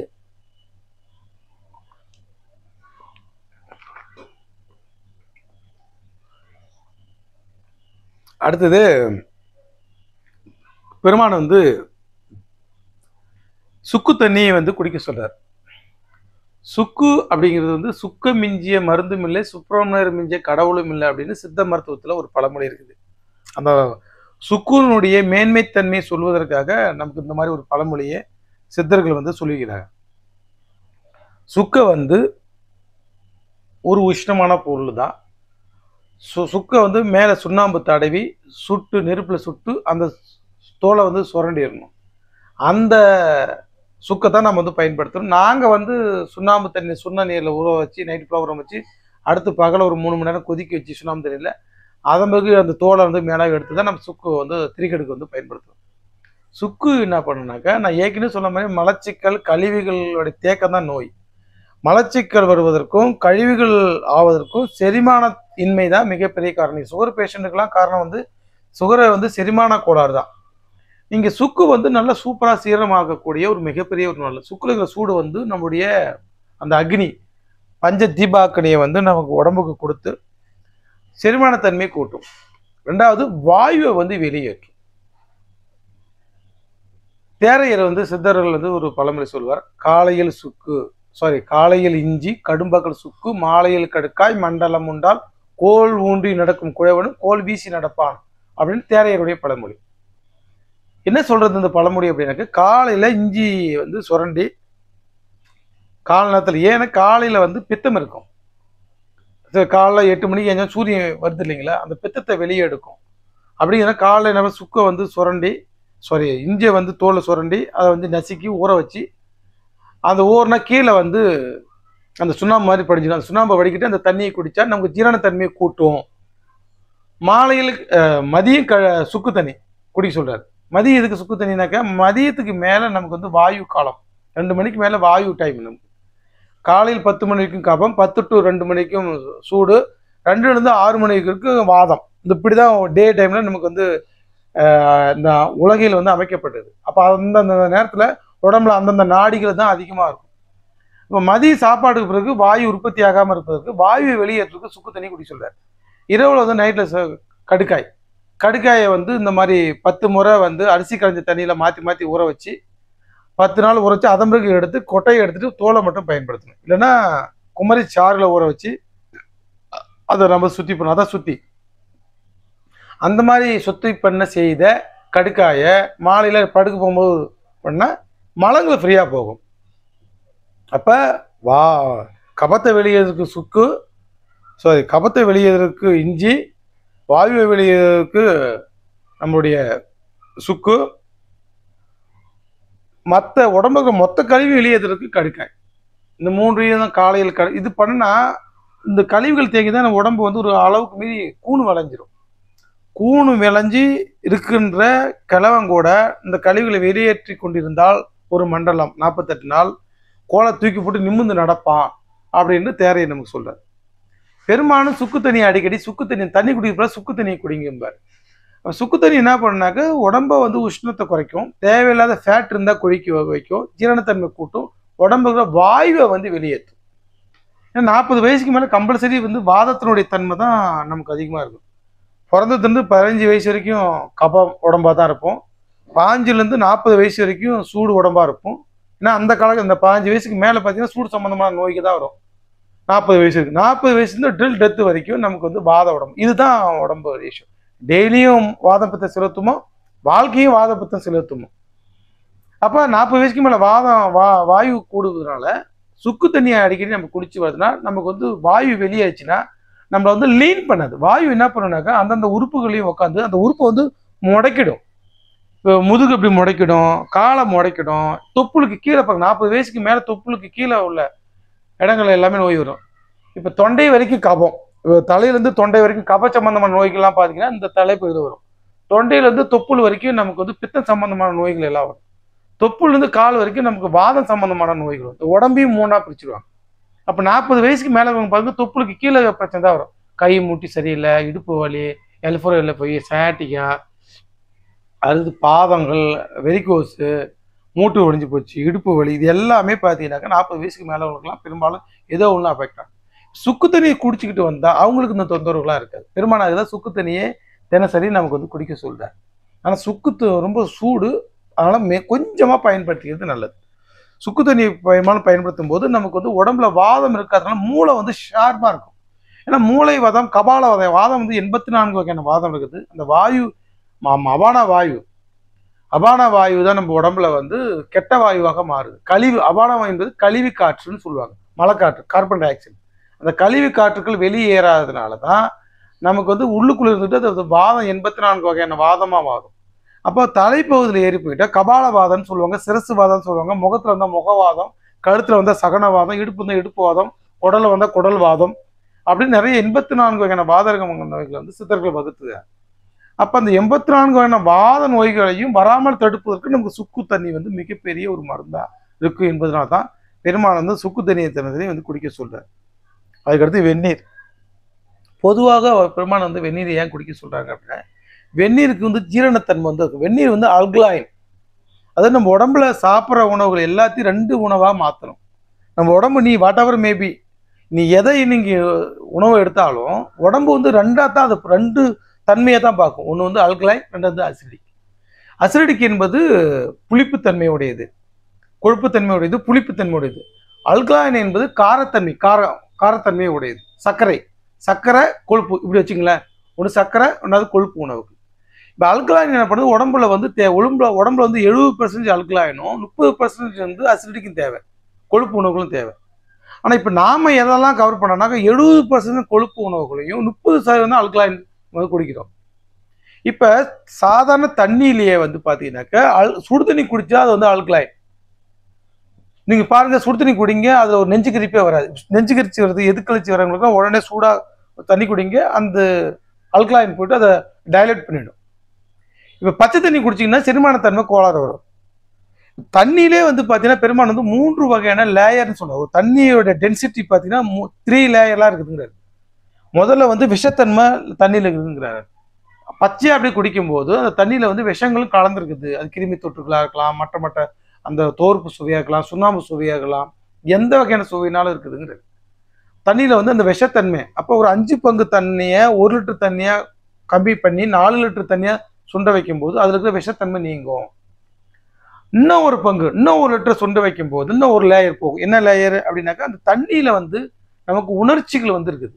வாட்டர் கண்டென்ட் ஃபுட்டு எல்லாமே, நீர் கலந்த ஃபுட்டு உணவுகள் எல்லாமே அதில் வந்து நம்முடைய உணர்வுகளை கிண்டி விடுறது, அதிகப்படுத்து, விகாரப்படுத்தக்கூடிய தன்மை வந்து அந்த தண்ணிக்கு இருக்குது. நீர்சத்து உள்ள பொருள்கள் எல்லாமே நம்ம உடம்புல பார்த்தீங்கன்னாக்க அதிகமான கோப உணர்வுகள், காம உணர்வுகள், லோப உணர்வுகள், இந்த உணர்வுகள் எல்லாத்தையும் கிண்டி விடுறது, அதிகாரப்படுத்தக்கூடிய தன்மை இந்த நீருக்கு இருக்குது. அப்போ அதில் வந்து பஞ்சபூத குணம்னு சொல்கிறாரு. விஷக்குணம், பூத குணம், இதை தான் இந்த பூத குணம்னு சொல்லுவாங்க. அப்போ நமக்கு காம உணர்வுகள் குழந்தை பெறுவதற்கு தேவை. ஆனால் அது கூட காலம் முழுக்க மல்லு கட்டிகிட்டு இருந்தால் நம்ம ஆன்மீக வாழ்க்கையில் போக முடியாது. அப்போ 5 லிட்டர் தண்ணியை 1 லிட்டர் கம்மி பண்ணால் விஷம் போயிடும், விஷப்பாகம் சுண்டிடும். இன்னொரு லிட்டர் போனால் இந்த உணர்வுகளை தரக்கூடிய பூதப்பாகம்னு சொல்கிறாங்க, பஞ்சபூத பாகம். இந்த பூத பாகம் சுண்டிடும். அடுத்து 3 லிட்டரு தான் அமிர்தம்ங்கிறது. இப்போ விஷபாகம், பூதபாகம், அமுதப்பாகம், தண்ணியில் 3 லேயர் இருக்குது. அப்போ 5 லிட்டர் தண்ணியை 3 லிட்டர் தண்ணியை கொதிக்க வைக்கும்போது அதில் இருக்கிற அமிர்தம் மட்டும்தான் போகும். இப்போ 5 லிட்டர் தண்ணியை நம்ம உடம்புல குடித்தா என்ன ஆகுனாக்க, மீதி 2 லிட்டர் தண்ணி வெளியே தான் மூத்திரமாக தான் நம்ம உடம்பு பண்ண போகுது. எப்படி நம்ம அதுக்கு லிவர் எஃபோர்ட் போடணும், முக்கியமாக எஸ்பெஷல் கிட்னி எஃபோர்ட் போட்டு நல்லா அது சரி பண்ணி அந்த 2 லிட்டர் தண்ணியை வெளியேற்றும், கண்டிப்பாக வெளியேற்றே தீரும். அப்போ என்ன பண்ணும், கிட்னி ரொம்ப நேரம் லைஃப் நமக்கு வராது. ஏன்னா ஒரு நாளைக்கு 2 பாகம் தண்ணி வேஸ்ட்டாக, ஏன் யூரியாவை வெளியேற்றி உப்பை வெளியேற்றி ரொம்ப டயர்டாகிடும். நாம் வெளியவே ஃபில்டர் பண்ணி உள்ளுக்குள்ளே குடிக்கும்போது அதுக்கு கொஞ்சம் வேலை தான், கொஞ்சம் வேலை செய்யும்போது நமக்கு லைஃப் வரும். இன்னைக்கு கிட்னி ஃபெயிலெலாம் நீ நிறையா ஃபாஸ்ட்டாக சுகர் நோய் மாதிரி கிட்னி ஃபெயிலரும் கேன்சரும் பரவிட்டு பயங்கரமாக வருது. அப்போ நம்ம வெளியே கழிவுகளை வெளியேற்றி நல்ல சத்தான உணவுகளை மட்டும் உள்ளுக்குள்ளே சாப்பிட்டா நமக்கு வந்து நம்ம உள்ளுறுப்புகள்லாம் ரொம்ப நாளைக்கு நமக்கு வந்து சப்போர்ட் பண்ணும். அப்போ இதை தான் பெரும்பாலும் அட்வான்ஸ் திங்கிங்க என்ன சொல்கிறாங்க, அந்த காலத்தில் சுடு தண்ணி குடிங்க, பச்சை தண்ணி அப்படியே குடிக்காதீங்கிறது. அதுலேயும் 5 பாக தண்ணியில் 3 பாக தண்ணி 3 லிட்டராக வச்சும் கொதிக்க வச்சு அதுக்கு சுண்டை வச்சு அந்த தண்ணியை எடுத்து குடிங்கிறது. சுடு தண்ணி நம்ம உடம்புல சீக்கிரமாக ஜீரண தன்மையை உண்டு பண்ணும். சுடு தண்ணி வந்து ஒரு மிகப்பெரிய ஒரு மருந்து. நம்ம எது சாப்பிட்டாலும் அந்த உணவுக்கு பிறகு நீங்கள் சுடு தண்ணி குடிச்சிங்கன்னா சீக்கிரமாக ஜீரணம் ஆகும். இப்போ பச்சை தண்ணி இருக்குது, பச்சை தண்ணியில் எண்ணெய் ஊற்றுறோம். எண்ணெய் ஊற்றும் போது என்ன பண்ணுனாக்கா, அந்த பச்சை தண்ணியில் எண்ணெய் அப்படியே மிதக்கும், கரைஞ்சு போகாது இல்லையா? அதே சுடு தண்ணியில் நீங்கள் எண்ணெயை ஊற்றுங்க, அதில் ஃபேட் எல்லாம் கரைஞ்சி போயிடும். இது மாதிரி தான் நம்ம உணவு சாப்பிடும்போது உணவுக்கு தாளிக்கிறோம், எண்ணெயை பயன்படுத்துகிறோம். எண்ணெயை பயன்படுத்தும் போது என்ன ஆகுது, அதில் எண்ணெய் உணவும் கலந்து தான் நம்ம சாப்பிட்றோம். உடனடியாக தண்ணி கூட பச்சை தண்ணி குடிக்கிறோம், எப்படி ஆகும்? அப்போ அது கெட்ட கொழுப்பாக அதில் இருக்கிற அந்த கொழுப்பு உணவுகள், எண்ணெய் உணவுகள் கொழுப்பாக திரண்டுடும், ஜீரணம் ஆகாது, கரையாது. சாப்பிடும்போது பச்சை தண்ணி குடிச்சு நம்ம பண்ணும்போது, இப்போ சுடு தண்ணி இங்கே குடிச்சிங்க அப்படின்னாக்க அந்த உணவில் இருக்கிற எண்ணெய் விஷயங்கள் எல்லாம் அந்த சுடு தண்ணியில் கரைஞ்சி செரிமானம் ஈஸியாகும். சாப்பிட்ட உணவுகள் ஃபேட்டாக கொழுப்பாக கெட்ட கொழுப்பாக மாறாது. எல்டிஎல் கொழுப்பாக மாறி போச்சுன்னா அது வந்து ரத்தத்தில் கரையாமல் அந்தந்த இடத்துல இருந்து உனக்கு ஹை ப்ரெஷர் ஆகும். ஹைப்பர் டென்ஷன், பிளட் ப்ரெஷரை கூட ஏற்படுத்தும், தேவையில்லாத கொழுப்பை உண்டு பண்ணும். இப்போ நீங்கள் சுடு தண்ணி குடிக்கும்போது என்ன ஆகும்னாக்க அந்த உணவுகள் செரிமானம் கரைஞ்சி செரிமானம் ஈஸியாகும். செரிமானம் ஆகிறதுனால அதுக்கு செரிமானம் ஆனதுக்கு இன்சுலின் ரெசிஸ்டன்ஸும் சொல்லுவாங்க. செரிமானம் ஆன உணவுக்கு மட்டும்தான் நம்முடைய கணையை வந்து இன்சுலின் கொடுக்கும். இப்போ செரிமானம் ஆகாத உணவுக்கு இன்சுலின் வந்து ரெசிஸ்டன்ட் பண்ணிவிடும். உனக்கு நான் கொடுக்க மாட்டேன், நீ செரிமானம் உணவுக்கு வந்து நீ கேட்குற, நான் எப்படி கொடுக்குறது, நீ செரிமானம் பண்ணாமல் நான் இன்சுலின் சொல்றேன்னா நீ ரத்தத்தில் போட்டு கரைஞ்சி நீ வந்து குளுக்கோஸாக மாற மாட்ட, அந்த உறுப்புகளை பாதிச்சிடுவா அப்படின்னு ஒரு செக்கிங் இன்ஸ்பெக்டர் தான் நம்ம உடம்புல கணையும். இன்சுலின் நம்ம செயற்கையாக கொடுத்துறது வந்து என்னன்னாக்கா லஞ்சம் கொடுப்பது மாதிரி தான். உடம்புக்கு செரிமானம் ஆகாத உணவு போனேன்னா உடம்புக்குள்ளார கெடுத்துருவ, அந்த உடம்பை அழிச்சிருவ அப்படின்னு தான் கணையம் தடுக்குது. இன்சுலின் உனக்கு சொர்க்கு கொடுக்க மாட்டேன்னு ரெசிஸ்டன்ஸ் பண்ணுது. நாம நீ கொடுக்கலன்னா நான் செயற்கையாக ரத்தத்தில் உடல் உறுப்புகளை கொடுக்கலன்னாக்க இப்போ லஞ்சம் வாங்கிட்டுறதுனால என்ன ஆகுனாக்க உடம்புக்குள்ளே போயிடும் உணவு, ஆனால் செரிமானம் ஆகாது. செரிமானம் ஆன உணவு மட்டும்தான் குளுக்கோஸாக மாறும். குளுக்கோஸ் உணவு தான் ஸ்டார்ச்சாக மாதிரி சக்தி ஓட்டங்களாக மாறும். நம்ம இயங்கும் போது கரையும். அப்போ கரையாதப்ப என்ன ஆகுனாக்கா நம்ம உடல் ரத்தத்தில் ரொம்ப நேரம் அந்த கழிவு கெட்ட சக்கரை தங்கி அந்த உடல் உறுப்புகளே அழுகி போயிடும். இன்சுலின் வந்து ஒரு தவறான ஒரு பழக்க வழக்கம் அப்படிங்கிறது தான் நம்ம சித்த மருத்துவத்துடைய சாராம்சம். ஆனால் யார் கேட்குறாங்க, யார் புரிஞ்சுக்கிறாங்கன்னா அதை நம்பி இன்னைக்கு கோடிக்கணக்கில் பிஸ்னஸ் பண்ணுறோம். ஒரு கணையை வந்து இன்சுலின் கொடுக்கலனாக்கா அது நல்லதுக்குன்னு நினைக்கிறேன். அப்போ நம்ம செரிமானம் அடுத்த டைம் நம்ம வந்து பொறுமையாக சாப்பிடணும், செரிமானத்தன்மை கூட்டிக்கிற உணவு தான் நம்ம பழக்கத்துக்கு வரணுமா தவிர உடனடி இன்சுலின் போட பழக்கத்துக்கு போகக்கூடாது. இன்சுலின் இல்லை சுரக்கலை அப்படின்னாக்கா என்ன பண்ண, இன்சுலின் ஏன் சுரக்கலை, அவர் செரிமானம் ஆகாத. அப்போ நம்ம என்ன பண்ணணும், ஒரு 32 முறை ஒரு வாய் சாப்பாட்டை மெல்லி சாப்பிடுங்க, உமிழ்நீரோட கலந்து சாப்பிடுங்க, சாப்பாட்டை ருசிச்சு சாப்பிடுங்க, காதல் பண்ணி சாப்பிடுங்க, சாப்பாட்டை ரொமான்ஸ் பண்ணி சாப்பிடுங்க. ஆகா அருமையான இட்லியா, என்ன ஒரு சட்னி, அடாடா என்ன ஒரு சுவை, இந்த உணவு இந்த முருங்கைக்கீரை அவ்வளோ அருமையாக இருக்குதுயா. அப்போ நம்ம ருசிக்கும் போதே நம்ம நாக்கில் வந்து உமிழ்நீர் சுரக்கும். அந்த உமிழ்நீரோட கலந்து நீங்கள் ரசித்து சாப்பிடும்போது தான் உங்களுக்கு வந்து அந்த உணவுக்கு தான் இன்சுலின் சூப்பராக சுரக்கும். இப்போ டிவி பார்த்துட்டு சமைக்கிறது, ஃபோன் பேசிட்டு சாப்பிட்றது, பேசிக்கிட்டு சாப்பிட்றது, வேடிக்கை பார்த்துட்டு சாப்பிட்றது, ஏதோ சிந்தனையில் சாப்பிட்றது, ஏதோ ஒன்று நினச்சிக்கிட்டு சாப்பிட்றது, இப்படி மூளை அப்படி அந்த பக்கம் இருந்தால் மூளைக்கு தெரியாது என்ன உணவு தான் இவன் சாப்பிட்றாங்க. மூளைக்கு முதல்ல தெரியணும், இவன் இட்லி சாப்பிட்றான், இவன் தோசை சாப்பிட்றான், இவன் சாப்பாடு சாப்பிட்றான், இவன் கூழை குடிக்கிறான்னு அது உள்வாங்கிக்கிட்டு ஓகே கூழுக்கு இவ்வளோ இன்சுலின் சுரக்கணும், இதுக்கு சுரக்கணும் அப்படின்னு கணையத்துக்கு வந்து பேங்கரிஸ்க்கு வந்து கமெண்ட் பண்ணும், இட்லி வருது ஏன் நீ இன்சுலின் சுரணும். அப்போ இது எல்லாம் உன்னோட உணர்வுகள் சம்பந்தமான ஒரு கூட்டு பொருளாக நம்ம உடம்புக்குள்ள வந்து இயங்குது. இப்போ ஏதோ ஃபோன் பேசிக்கிட்டு அவன் அப்படி பேசிட்டானா, அவன் செஞ்சுட்டானா அப்படின்னு அந்த சிந்தனையில மூளை இருந்தா இவன் வாயில என்ன சாப்பிட்றான்னு தெரியாது, என்ன சாப்பிட்றன்னு தெரியாம மெல்றதும் கிடையாது. ஒரே 2 அழுத்தி டப்புன்னு உள்ள போடுது. உள்ள போனால் உனக்கு யார் செரிமானம் பண்ணுவா? வயிற்றுல எங்க பல்லா இருக்குது? பல்லு வாயில தான் இருக்குது. வாயிலுக்கு எதுக்கு பல்லு இருக்குது? எல்லாத்தையும் நசுக்கி குழைச்சி குழப்பாகிறதுக்கு தான் பல்லு இருக்குது. வயிற்றுல போயிடுத்தால வயிற்றுல பல்லு கிடையாதாங்க. அங்கே யார் மெல்லுவா? எப்படி இட்லி நேராக கணைத்துட்டு போனா இட்லி எப்படி சுரப்பாரு? இட்லி செரிமானமே ஆகல, நான் இன்சுலின் சுரக்க மாட்டேன்னு அவர் வந்து பிளாக் ரெசிஸ்டன்ட் பண்ணிக்குவார். அப்போ நம்ம வந்து இந்த சுடுதண்ணி குடிக்கும்போது சீக்கிரமாக நம்ம சாப்பிட்ட சாப்பாடு செரிமானம் ஆகும். சுடுதண்ணியோடு செல்லும்போது இன்சுலின் ரெசிஸ்டன்ஸ் வந்து அங்கே தவிர்க்கப்படுது. அப்போ கணையும் சுரக்கப்படுது. கணை வந்து இன்சுலின் கொடுக்கும், இன்சுலின் கொடுத்தா பண்ணும், அப்போ செரிமானம் ஆகும்.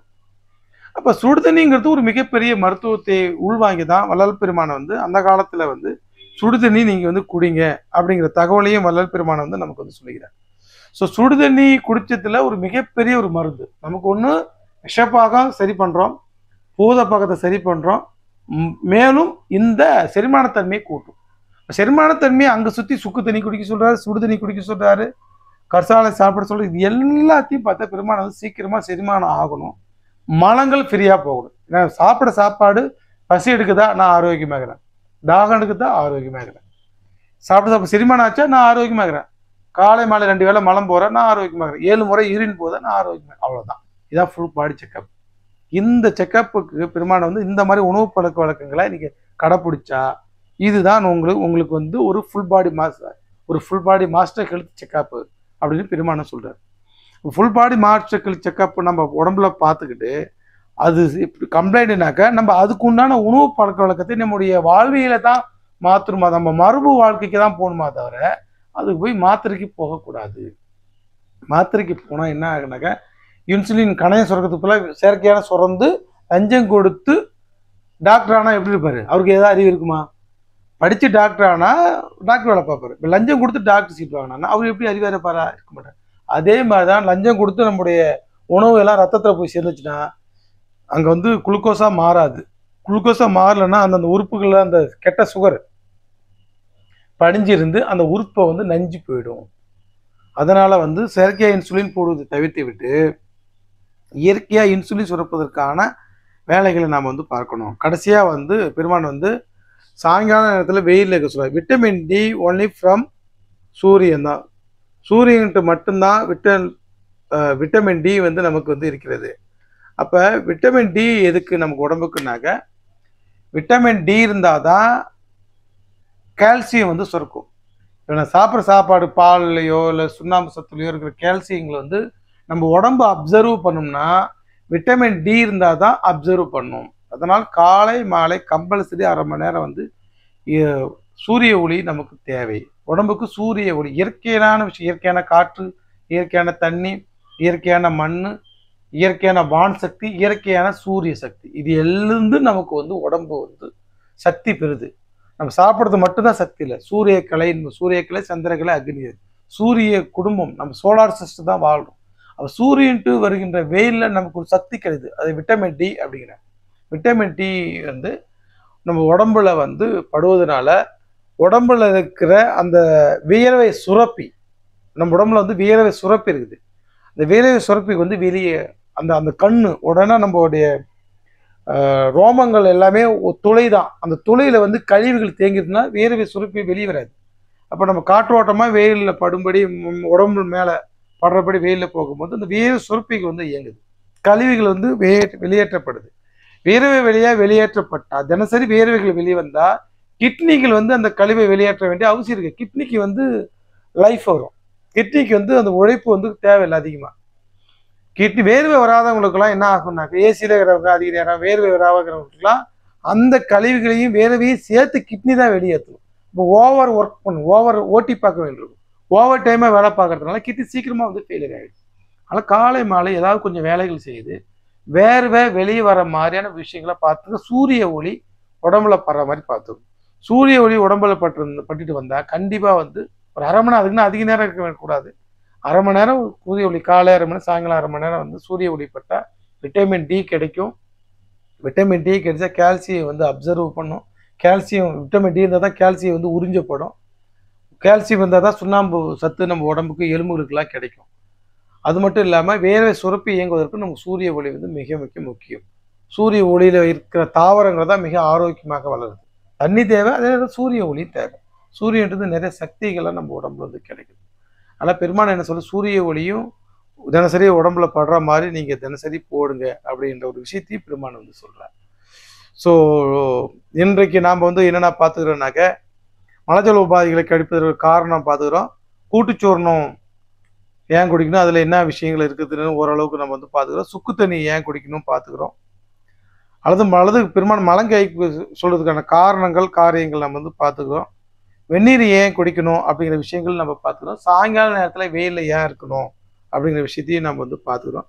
அடுத்த வாரம் வீடியோவில் வந்து நம்ம வந்து கண்டிப்பாக இரவில் கீரை தயிர் சாப்பிடக்கூடாது, ஏன், தாம்பத்தியம் வாரத்துக்கு 2 முறை, அது எந்த நாளில் செய்யணும் அப்படிங்கிற தகவல் வருமா மருத்துவத்திலிருந்து நம்ம வந்து பார்க்கலாம். இரவில் வந்து தூய்மை முன்னிலையில் ஏன் தூங்கணும் அப்படின்னு பார்க்கலாம். இடதுபுறமாக ஏன் மனிதர்கள் படுக்கணும் அப்படின்னு நம்ம வந்து பார்க்கலாம். புருவமத்தி தியானம் அப்படின்னு பெருமான் சொல்கிறார். இந்த 5 விஷயங்கள், இந்த 6 விஷயங்கள் ஏன் செய்யணும், அடுத்த விழாவிற்காக இரவு 8 மணிக்கு நாம் வந்து கண்டிப்பாக அதை பற்றி நல்ல ஒரு தெளிவான ஒரு மருத்துவ சிந்தனையோடு நம்ம வந்து விளக்க கடமைப்பட்டுக்கிறோம். வாய்ப்பு இருக்கிறவங்க அடுத்த வாரம் கண்டிப்பாக இரவு 8 மணிக்கு வந்து கலந்துக்குங்க. இன்றைக்கு 1 மணி நேரம் நம்ம வந்து ஓரளவுக்கு விளக்கம் கொடுத்துக்கிறோம். ஸோ இதோட நம்ம வந்து நிறைவு செய்யலாம். நம்ம இது வரைக்கும் பேசுனதுல உங்களுக்கு ஏதாவது கேள்விகள் ஐயங்கள் இருந்தால் நம்ம வந்து அடுத்த ஒரு அரை மணி நேரத்தில் வந்து நாம் வந்து பார்த்துக்கலாம்.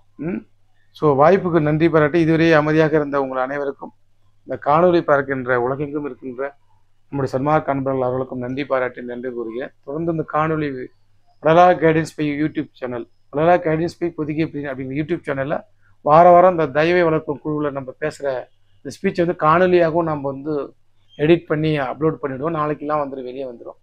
அதையும் பார்த்து நீங்கள் வந்து தெளிவாக இந்த 6ஆம் திருமுறை நூலை படிங்க. இந்த உரைநடை பகுதியில் இந்த புத்தகம் வந்து படிங்க. இந்த புத்தகத்தில் தான் பெருமான் சொன்ன விஷயங்களை, முக்கியமான விஷயங்களை நம்ம எடுத்து வந்து விளக்குறோம். அதுக்கு காரண காரியங்களை நம்ம ஒரு மருத்துவ அறிவு கொண்டு நம்ம வந்து விளக்குறோம். ஸோ இந்த இடத்த புக்கு படித்து பார்த்துக்கிட்டே நீங்கள் இந்த காணொலி பார்த்தீங்கன்னாக்கா உங்களுக்கு வந்து ஒரு தெளிவான சிந்தனைகள் வந்து கண்டிப்பாக இருக்கும். நீங்கள் நோட் பண்ணி வச்சுக்கலாம். நோட் பண்ணிவிட்டு நீங்கள் ஏன் நம்ம பெருமான் சொன்னதை கடைப்பிடிக்கிறோம், பெருமான் சொன்னதை நம்ம உடல் ஆரோக்கியத்துக்காகவும் கடைப்பிடிக்கணும், கடவுள் அருளை பெறுவதற்கும் நம்ம வந்து கடைப்பிடிக்கணும். இது ரெண்டுக்கும் மெர்ஜ் ஆகுது. இந்த பெருமான் சொன்ன விஷயங்கள் இந்த சயின்ஸு, மாடர்ன் சயின்ஸ்லாம் என்ன சொல்றதுன்னா உடல் ஆரோக்கியத்தை பற்றி மட்டும் பேசுது, குற்றம் இல்லை. ஆனால் பெருமான் சொல்கிற சயின்ஸ் வந்து உயிரும் ஆரோக்கியம் பெறுவதற்கு, பிறவியே மரணமில்லாமல் வாழ்வதற்கு பெருமான் வந்து ஆரோக்கியத்தை சொல்கிறார். ஸோ நம்ம மீண்டும் ஒரு நல்ல ஒரு காணொலியில் நல்ல ஒரு விஷயத்தில் நம்ம வந்து சந்திக்கலாம். நன்றி, வணக்கம். அருட்பெருஞ்சோதி, அருட்பெருஞ்சோதி, தனிப்பெரும் கருணை, அருட்பெருஞ்சோதி. எல்லா உயிர்களும் இன்புற்று வாழ்க, வள்ளல் மலரடி வாழ்க வாழ்க. நன்றி, வணக்கம். உங்களுக்கு